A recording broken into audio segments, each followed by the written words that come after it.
Estudar é o caminho pra saber avaliar, observar com critério pra bem intervir e apoiar. Psicopedagogo atento, olhar que faz diferença, conhecimento guia da clareza e da presença.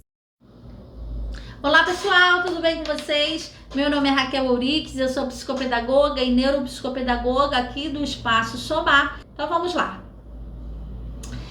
As meninas me passaram algumas perguntas e eu vou lendo e vou respondendo, tá? Essa primeira pergunta eu juntei com a segunda pergunta, que fala sobre queixa e fala sobre anamnese, tá? Então eu vou responder de forma única, tá? Mas vou citar as duas perguntas e vou formulando aí essa resposta para fazer essa resposta única, tá? Então vamos lá. A primeira pergunta que elas me mandaram foram: o diagnóstico inicia-se a partir da queixa dos pais. Também registram-se as queixas apresentadas pela gestão escolar e professores do educando. De que forma você analisa essa queixa? A segunda pergunta, que eu vou dar a mesma resposta, respondendo essas duas, é assim: a anamnese é uma das entrevistas a ser respondidas que envolve a participação dos pais, resgatando aí a história do educando, desde a concepção até os dias atuais e a rotina familiar. A partir da anamnese, quais são os procedimentos que devem ser seguidos? Então, primeiro a gente vai falar de queixa e depois a gente vai falar de anamnese, tá? Vamos juntar aí essas informações que vai dar tudo certo. Bom, falando um pouquinho da queixa, a gente sabe que o primeiro passo para um processo de diagnóstico, a gente precisa receber a queixa. Essa queixa às vezes vai vir da família, ou vai vir da escola, ou vai vir uma indicação de um neurologista, ou de um profissional da equipe multidisciplinar. A queixa vai chegar, tá? Então, diante dessa queixa, a gente precisa criar hipóteses diagnósticas para tentar entender o porquê dessa queixa, né? Geralmente, a família a gente recebe essa queixa, mas é a ponta do iceberg, né? A gente precisa entender o que está abaixo desse iceberg, né? Que aí vem a nossa avaliação de desvendar o mistério da queixa, o porquê que a criança não consegue ler, o porquê que está com falta de atenção, o porquê que tem desafios na matemática, o porquê que as notas baixaram, o porquê que essa criança não consegue ler de forma fluente, né? Enfim, essa avaliação precisa ser, claro, com muita ética, com muita responsabilidade, tá? Mas a gente precisa ter essa queixa, porque lá no final da avaliação a gente precisa responder essa queixa, né? Então, nesse caso, eu faço uma contextualização dessa queixa, né? A gente pode verificar quais as situações comportamentais e dificuldades aparecem em casa, na escola, nas atividades sociais, considerando aí os fatores ambientais e emocionais também, que possa estar, assim, influenciando aí nessa queixa, tá? Então, eu observo as queixas que estão também relacionadas com a função executiva de atenção, inibição, memória de trabalho, planejamento, né? Também observo se está relacionada à questão específica da aprendizagem. Então, leitura, escrita, matemática, né? Aspectos socioemocionais, a gente faz um rastreio, né? E se você perceber, você indica, né, para fazer uma avaliação com a psicologia, e o encaminhamento, né, será feito no final aí da sua avaliação. Mas você precisa estar atento durante a sua avaliação, esses aspectos emocionais, né, comportamentais, emocionais, porque aí você pode direcionar essa criança para o profissional adequado, tá? Então, geralmente eu comparo essa queixa com o que a escola diz, com o que os pais dizem e com as minhas observações clínicas, tá? Evitando, assim, uma avaliação baseada no achismo, né? E eu avaliar aquela criança, tirar conclusões de formas isoladas, e é isso que eu não quero, né? Essa integração de informação, essa avaliação global faz toda a diferença, né? Porque aí a gente vai poder diferenciar se essa criança tem uma dificuldade de aprendizagem ou se é algo relacionado a transtorno do neurodesenvolvimento. Tá ok?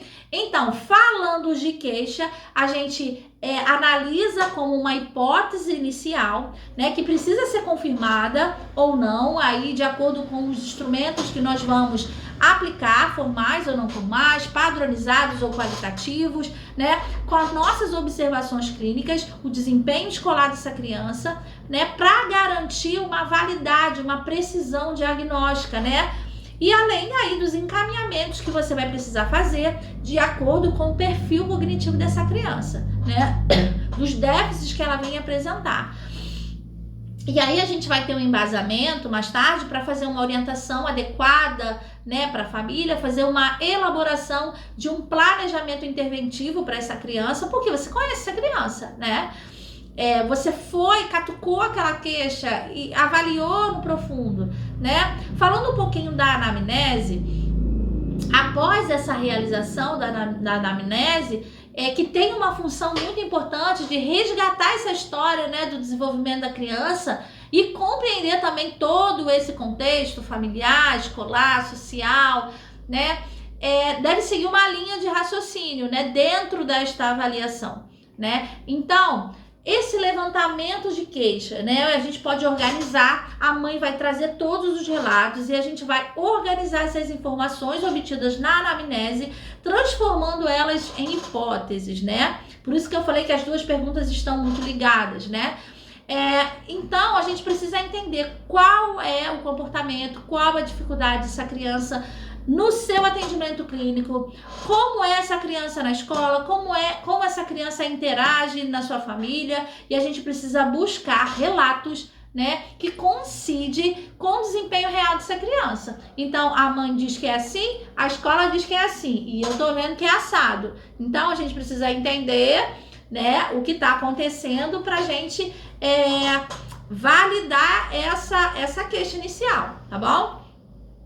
Então, em relação à avaliação qualitativa e quantitativa, né, a aplicação de testes padronizados, tarefas pedagógicas, protocolos de função executiva, de linguagem, de memória, de atenção, sempre são adequados à sua faixa etária, né? Então, testes padronizados, eles vão ter uma classificação, eles terão lá uma pontuação padrão, eles terão lá a idade para cada classificação. Então, é muito importante você usar esses testes padronizados, que é certeiros. Claro que um teste só, se você fizer um teste só e falar que aquela criança tem tal comportamento e aquilo, não, você não pode fazer isso. Você vai aplicar o teste, você vai aplicar jogos, você vai confirmar, vai validar aquele teste com outros recursos, tá bom? Mas é de extrema importância você validar os testes com essa criança, fazer testes. Inclusive, quero fazer uma indicação aí, não tô ganhando nada por isso, tá? Mas é uma coleção que eu uso, que eu gosto muito, que é da avaliação neuropsicológica cognitiva, que é uma coleção que são 14 testes, e nesses testes vão avaliar desde a função executiva até a memória de trabalho, vai avaliar a linguagem oral, vai avaliar planejamento, vai avaliar a questão da aritmética, do ditado, da escrita. Então vale muito a pena. Tem as faixas etárias no livro, você pode fazer, né, a aplicação desse teste, porque são testes não restritos à psicopedagogia, tá? Não é restrito à neuropsicologia cognitiva. Então, psicólogo, fonoaudiólogo, né, psicomotricista tem a indicação de usar esse teste, né? Então, faço muito gosto dele, gosto muito, claro que não só ele, né? Se eu quiser confirmar o resultado dele, eu vou a outro teste, por isso que a gente precisa estudar sempre,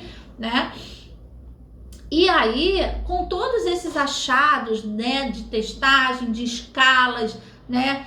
Tem até escalas de domínio público, de atenção, de desatenção, de hiperatividade, de autismo, né? Que você pode aí estar usando na sua avaliação. Você vai ter todos esses achados, né? E com o seu raciocínio clínico, você vai poder elaborar um informe, né? E fazer uma devolutiva respondendo aí a queixa inicial, tá?